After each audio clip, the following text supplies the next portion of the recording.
Good morning, good evening, good afternoon, ladies and citizens of YouTube.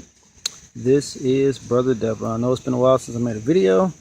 Just want to show you the progress of our fall garden.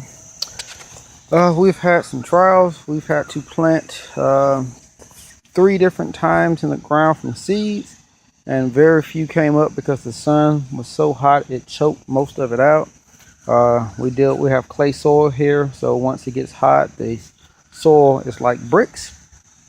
But the 4th time we planted into seed trays, and we have transplanted those seedlings, those germinated seedlings, into the ground.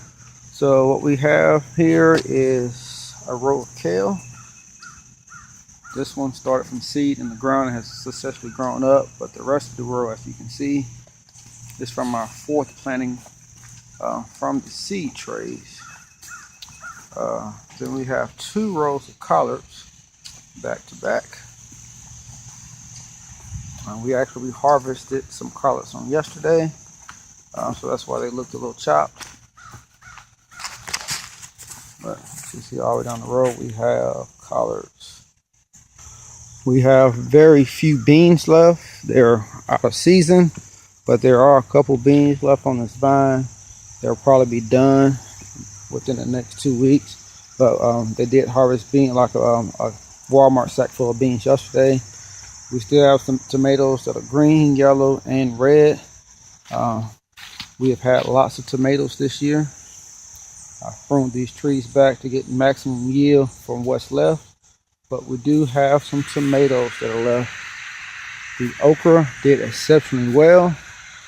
As you can see, their okra is about 10 feet in the air. I have to pull this over.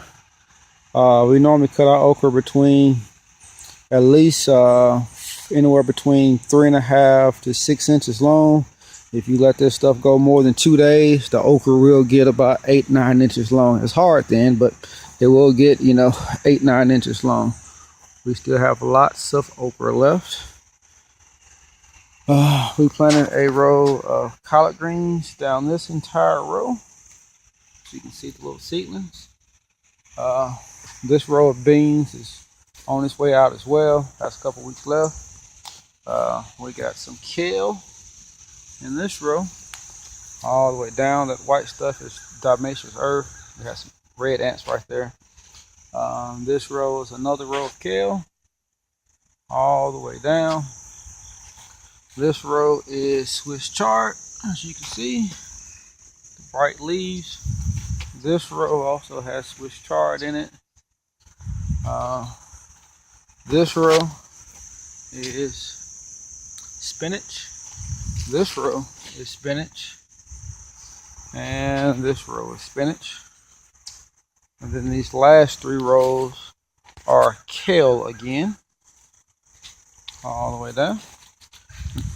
And then over here we have more Swiss chard in these 6 quarter rows.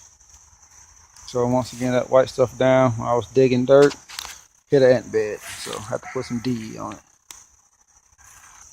We still have a couple things in the buckets, like lemon balm, some chives. We still have bell peppers, habanero peppers, chili peppers, and cayenne peppers still growing in the buckets. They're doing well. We've got a couple tomatoes in the bucket, and even banana peppers are growing in the buckets. Got a couple watermelons. The children did an experiment. They transplanted some watermelons from seeds that were thrown to the compost bin. They grew, so they transplanted to a bigger bucket, and they're actually growing. And this is a makeshift greenhouse 2 of the children did. We do have some lettuce in the greenhouse, very little. We did plant all 4 sections. Only 1 section came up, so I just replanted some more lettuce on today, so we can have fresh salads often to mix with those kale and Swiss chard, so we can have mixed salads weekly. And then even a little small, children's raised bed, we got some salad in there too, lettuce. Last but not least, we got this row. It came out great. It gets a lot of overcast from this tall tree, so it gets shade. These greens need a lot of shade, so we got a whole row of collards, a whole row of kale. And like I said, you know, some of them didn't come up, so we had to transplant them into the ground from the seed trays because the first 2 or 3 times they didn't work. But nevertheless, Yah is faithful, and we have seeds in every spot in the garden. Everything's flourishing now. We want to get everything done before October 1st, so they can have a good month before the first frost hits. And then, you know, we should be harvesting a lot of this stuff by November. All right, bless y'all. Be encouraged. The King is coming.